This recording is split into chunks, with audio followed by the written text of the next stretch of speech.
First off, I'd really like to thank you for taking the time to watch this series. I really hope you gained some extra insight into object-oriented design, or at least picked up some new techniques and tricks along the way. There's a wealth of knowledge out there on how to take yourself to the next level of understanding in OOD.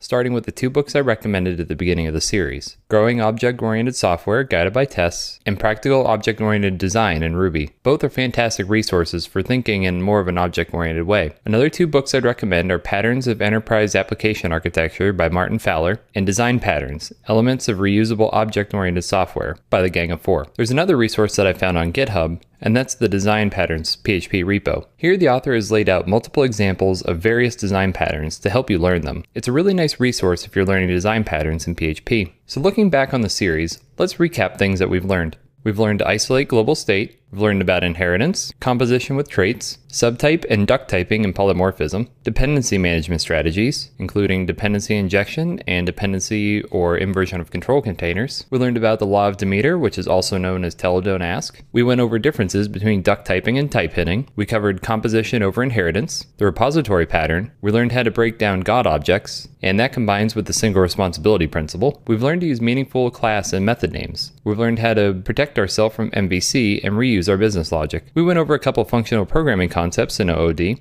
and then we covered the strategy pattern, the singleton anti-pattern, and the observer pattern. All of these topics and some others that I may have forgotten, when applied properly, can help you write more maintainable software and tests. The other takeaway I want you to have is pragmatism. I've tried to mention that there are trade-offs for everything. You don't want to waste too much time, especially if you're losing money, refactoring to use design patterns over various techniques just for the sake of it. If you have an area of the codebase that you know never changes, and you want to update it just for the sake of it, I'd encourage you to hold off and resist that urge and move it into more important areas. Changing a stable area of the code always has the potential to introduce more bugs. An area that doesn't change doesn't need the newest or fanciest ways to clean up the codebase. It just needs to work. I'd encourage saving your efforts for the areas of code you work on day in and day out. Use the strategies you've learned here to break apart that code into separate areas that will be able to be changed less as a result. In the example of a user God object, there's no reason a change in user registration should have to interfere with the other user behaviors. Once it's broken out into its own class, only the user registrar needs to change. The user object can move along untouched, remaining stable. And that's really what all of this is about, right?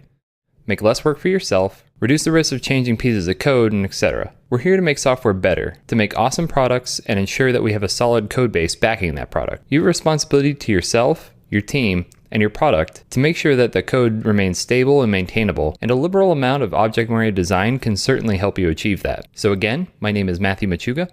If you'd like to follow me on Twitter or GitHub, I'm simply Machuga on both. I have other screencasts and talks that I've given available on my website at matthewmachuga.com if you'd like to check those out. So thank you so much for watching my series, and I wish you the best of luck in making your code more object-oriented.